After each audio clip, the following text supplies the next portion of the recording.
പേടിയുണ്ടോ? ഒരു പേടിയില്ല. ആനയും മൃഗങ്ങളും ഒന്നും വരില്ല. വന്നാലും നമുക്ക് പേടിയില്ല. വരത്തില്ല. സൈഡിലൊക്കെ വന്ന് നോക്കിയിട്ട് പോകും. ആണ്. കൊള്ളാല്ലേ? നല്ല ഒരു കാടിന്റെ മക്കളാണ് ശരിക്കും ഇവരെല്ലാം. അപ്പോൾ ഇവർ കാട്ടിനകത്തേക്ക് ചില ദിവസങ്ങളിൽ ഉള്ളിലേക്ക് പോകുന്ന പറഞ്ഞത് ഇവിടുത്തെ ആണുങ്ങൾ അല്ലേ. എന്നിട്ട് കുറേ സാധനങ്ങൾ കാട്ടിൽ നിന്ന് കണ്ടെത്തി കൊണ്ടുവരും. നിങ്ങൾക്ക് ആവശ്യമുള്ള കാര്യങ്ങൾ എന്തൊക്കെയാണ്? കിഴങ്ങ്, പിന്നെ ഇഞ്ചി എടുക്കും, കുന്തിരിക്കം, തേന്, ഏലക്ക, ഇതെല്ലാം അവിടെ പോയി കൊണ്ടുവരും. അപ്പോൾ ഇത് ആഴ്ചയിൽ ഒരു ദിവസം പോവോ കാട്ടില്? സാധനം തീരുന്നതിനനുസരിച്ച് പോവും അല്ലേ. അപ്പോൾ രാവിലെ പോയാൽ വൈകുന്നേരമാണ് അവർ തിരിച്ചു വരുന്നത്. അപ്പോൾ 5-6 ദിവസം കഴിഞ്ഞ് വരുമോ? അങ്ങനെയുണ്ട്. Long trip. ഓഹോ, വലിയ നീണ്ട യാത്രയുണ്ട്. അപ്പോൾ അവിടെ പോയിട്ടൊക്കെ തിരിച്ചു വരുമ്പോൾ കുറേ സാധനങ്ങളായിട്ട് കാട്ടു സാധനങ്ങളൊക്കെ ആയിട്ടായിരിക്കും വരുന്നത്. അങ്ങനെ സ്റ്റോക്ക് ചെയ്ത് ഇതിപ്പോൾ ഇവിടെ ഇപ്പോൾ കിഴങ്ങുണ്ട് സ്റ്റോക്ക് അല്ലേ. ഇതിപ്പോൾ എന്ന് പോയി എടുത്തോണ്ട് വന്നാ? ഇന്നലെ പോയി എടുത്തോണ്ട് വന്നല്ലേ. ഇത് കാട്ടിൽ മാത്രം വളരുന്ന കിഴങ്ങാണോ? കാട്ടുകിഴങ്ങ്. എന്താ എൻ്റെ പേര്? കവലക്കിഴങ്ങ്. കണ്ടല്ലോ, ഇത് കാട്ടിൽ മാത്രം ഉണ്ടാകുന്നതാണ്. ഇതിനെ പോലെ ഒരു നാട്ടിൽ ഇതുപോലത്തെ വേറെ ടൈപ്പ് കിഴങ്ങുണ്ടാവും അല്ലേ. പക്ഷേ ഇത് കാട്ടിൽ മാത്രമേ ഉള്ളൂ. ഇത് നല്ല ടേസ്റ്റാണോ? നിങ്ങൾക്ക് ഇഷ്ടമാണോ? ഇത് ഭയങ്കര രസമാണ്. ഇതെങ്ങനെ പുഴുങ്ങി കഴിക്കും? എന്താണ്, ചുട്ട് കഴിക്കുകയും ചെയ്യും അല്ലേ. പക്ഷെ പുഴുങ്ങുന്നതാണ് ഇഷ്ടം.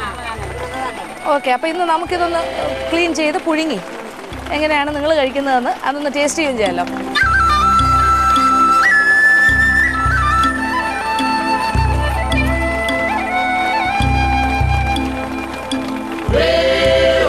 ഇവരെ മലമ്പണ്ടാരം എന്ന് പറയും. പിന്നെ വേറൊരു പേര് മലവാസി എന്നും പറയും. അപ്പം പല ടൈപ്പ് ഓഫ് ട്രൈബൽസ് ഉണ്ട് കേരളത്തിൽ. ഇപ്പം കാണിക്കാർ എന്നൊക്കെ പറയുന്ന പോലെ ഇത് മലവാസി. ഇവർ മലവാസി ഗ്രൂപ്പാണ്. ഇവർ കാടിനെ മാത്രം ആശ്രയിച്ച് ജീവിക്കുന്ന. ഇവിടെ ഇപ്പോൾ അച്ചൻകോവിൽ പരിസരത്ത് മാത്രമേ ഉള്ളൂ ഇവരെയൊക്കെ കൂടുതലായിട്ട് കാണാൻ സാധിക്കുക. ഇപ്പം ഞാൻ ഈ വന്ന് നിൽക്കുന്ന വീടിൻ്റെ തൊട്ടടുത്തായിട്ട് ഒരു 4 വീട്ടുകാർ, 4 ഇവിടെ 4 വീട്ടുകാർ മാത്രമേ ഉള്ളൂ ഈ മലഞ്ചെരുവിൽ. ഇവരെല്ലാം ബന്ധുക്കളുമാണ്. അതുകൊണ്ട് അവർക്കൊരു കൂട്ടായ്മയുണ്ട്. അങ്ങോട്ടും ഇങ്ങോട്ടും എല്ലാ കാര്യത്തിനും ഓടി വരുന്നത്. ഇപ്പം ഞാനിവിടെ വന്നപ്പോൾ ഇവരെല്ലാവരും കൂടി ഇവിടെ വരുന്നു, സഹകരിക്കുന്നു. സാധാരണ ഈ കാട്ടിൽ പോകുമ്പോഴേ ചില ദിവസങ്ങളിൽ 2-3 ദിവസം കഴിഞ്ഞാൽ വരുവുള്ളൂ എന്ന് പറയുന്നത് ചില പോക്ക്. അപ്പൊ എന്തുവാണ്, എവിടെ താമസിക്കും കാട്ടിനകത്ത്? താമസിക്കാനുള്ള സൗകര്യം നോക്കി പല ഗുഹയ്ക്കകത്ത് കയറി പാറയുടെ കയ്യിൽ ഇതെന്തെങ്കിലും കരുതിയിരിക്കും അല്ലേ, കവർ എന്തെങ്കിലും, എന്നിട്ട് തട്ടിക്കൂട്ടും. ഷെഡ് വയ്ക്കാനുള്ളത് കൊണ്ടുപോയിട്ട് പിന്നെ കമ്പും കാലിലും വെട്ടി പറിച്ചിട്ട് 4 തൂണ് ആണല്ലേ. അതിന്റെ പുറത്ത് ഇത് വലിച്ചം കെട്ടും. പിന്നെ മൃഗങ്ങളെയൊക്കെ കണ്ടു കാണുമല്ലോ ഇഷ്ടം പോലെ അങ്ങോട്ട് പോകുമ്പോ. ആരെയൊക്കെയാ കാണുന്നത്? കരടിയും ഉണ്ടോ ഇവിടെ? അയ്യോ ദൈവമേ, പേടി ആരെയാണ്? പേടി ഞങ്ങൾക്ക് ആർക്കും പേടിയില്ല. ആനയ്ക്കും പേടിയില്ല, കടുവയ്ക്കും പേടിയില്ല. ആഹാ, അത് ശരി, ഒന്നും പേടിയില്ല. അപ്പോൾ ഇവരുടെയൊക്കെ പൂർവികർ ശരിക്കും കാട്ടിനകത്ത് തന്നെ താമസിച്ചിരുന്ന ആൾക്കാരാണ്. ഒരു സ്റ്റേജ് കഴിഞ്ഞപ്പോൾ ഗവൺമെൻറ് തന്നെ അവരെ കണ്ടെത്തി അവരുടെ അടുത്ത ജനറേഷനെയൊക്കെ നാട്ടിൽ കൊണ്ടുവന്ന് കോളനിയൊക്കെ ഉണ്ടാക്കി താമസിപ്പിച്ചിട്ടുണ്ട്. കുറച്ച് പണിയൊക്കെ അല്ലേ, കൂലിപ്പണിയും മറ്റു കാര്യങ്ങൾ ഫോറസ്റ്റ് ഡിപ്പാർട്ട്മെൻറ്റുമായിട്ട് ബന്ധപ്പെട്ട ഡെയിലി വേജസ് ജോലിയൊക്കെ കൊടുക്കുമായിരുന്നു അല്ലേ. ഇപ്പോഴും അങ്ങനെ തന്നെയാണ്. അതിൽ കുറേ ആൾക്കാർ വീണ്ടും ഇതുപോലെ വന്ന് കാട്ടിനകത്ത് അവർക്ക് ആ ഇൻസ്റ്റിങ്ക്റ്റ് ഉണ്ട്, തിരിച്ച് വീണ്ടും കാടിനെ സ്നേഹിക്കുന്നവർ. ഈ ജനറേഷനൊക്കെ ഇപ്പോഴത്തെ കണ്ടില്ലേ, ഈ മലഞ്ചെരുവിലൊക്കെ വന്ന് കാട്ടിൻ്റെ കുറച്ചകത്ത്, ഒരുപാട് ഉള്ളിലേക്കല്ല, ആ ബോർഡർ ഏരിയയിലൊക്കെ താമസിക്കുന്നു. ഇങ്ങനെ വീടൊക്കെ ചെറുതായിട്ട് ചരിച്ചു കെട്ടി.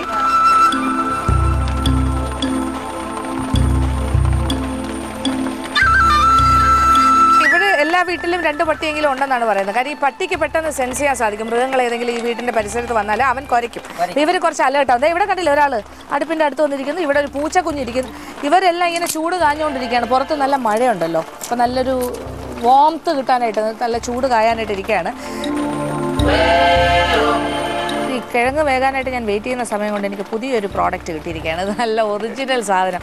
ഇത് കാട്ടിൽ നിന്ന് കൊണ്ടുവന്ന തേനാണ്, ചെറുതേൻ. ഇത് ഒട്ടും തന്നെ എന്താ പറയുക, റിഫൈൻ ചെയ്തിട്ടില്ല. അത് എങ്ങനെ കിട്ടിയോ അതുപോലെ ആ തേനീച്ചയുടെ കൂടുന്നല്ലേ പിഴിഞ്ഞെടുത്ത് അത്യാവശ്യം തേനീച്ചകളുടെ അംശമൊക്കെ ഇതിനകത്തുണ്ട്. ആ കൂടിൻ്റെ അംശമുണ്ട് അല്ലേ, കമ്പും കോലും ഒക്കെ കിടക്കുന്നുണ്ട്. അതിൻ്റെ കളർ കാണുമ്പോൾ അറിയില്ല. ഇങ്ങനെയൊന്നും അല്ല നമ്മൾ നാട്ടിൽ കമ്പ് വെട്ടി ഒടിച്ചിട്ട് തറ വെട്ടിട്ട് അത് 2ആയിട്ട് പൊട്ടിച്ചിട്ട് അന്നേരം ചെറിയ പിന്നെ പൊടികളൊക്കെ അതിനെ തന്നെ കിടക്കുക, അരിക്കത്തില്ല.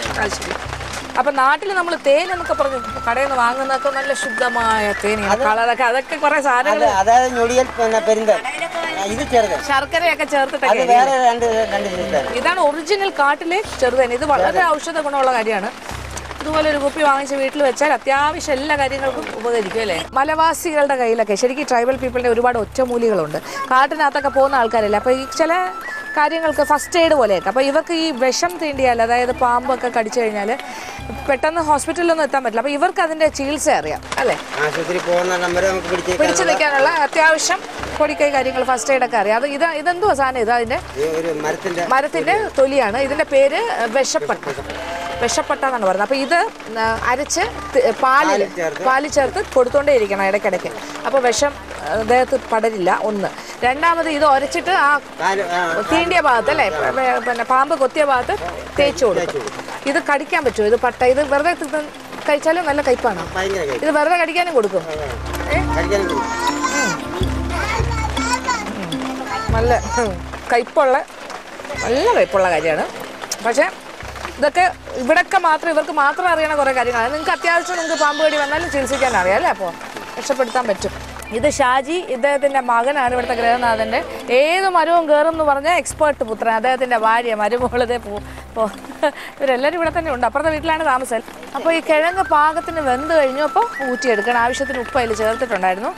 അപ്പോൾ ഇപ്പോൾ ഈ അടുപ്പിൻ്റെ അടുത്ത് പട്ടിയും പൂച്ചയൊക്കെ ഇരുന്ന പോലെ ഞാനും ഇങ്ങനെ ഇരിക്കുവാണ്. കാര്യം പുറത്ത് വരെ ഞാൻ നന്നായിട്ട് നനഞ്ഞിട്ടല്ലേ വന്നത്. എനിക്ക് ഇച്ചിരി ഒന്ന് ചൂട് കിട്ടുന്നത് നല്ല കാര്യമാണെന്ന് തോന്നി. ഇവിടെ നല്ല കംഫർട്ടബിൾ ആണിപ്പോൾ, നല്ല കോസി ആയിട്ടിരിക്കും. കണ്ടോ പാത്രമായിട്ട് ആൾ റെഡിയായി നിൽക്കുക. ചെറുമോൻ കിഴങ്ങ് വെന്ത് കിട്ടുമ്പോൾ തന്നെ കഴിക്കാനായിട്ട് അതിന് ആദ്യം കൊടുക്കും.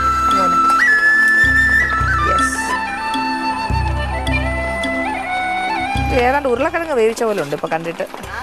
ഇനി ഇത് കുറച്ചുകൂടി വലുതാവും. കുറച്ചുകൂടെ വിളഞ്ഞതാണെങ്കിൽ ഇച്ചിരി കൂടെ മാവ് കാണുന്നാണ് പറയുന്നത്. ചമ്മന്തി കൂട്ടി കഴിക്കണം അല്ലേ? തേങ്ങാ ചമ്മന്തിയാണോ കൂടുതൽ നല്ലത്? മുളകായാലും മതി, കുഴപ്പമില്ല. ഞങ്ങൾ രണ്ടുപേരും കൂടി കഴിക്കുകയാണ് ഇപ്പോൾ. ഇവിടെ ഒരാൾ കഴിച്ചുകൊണ്ടിരിക്കുന്നു. ഭയങ്കര ചൂടാ.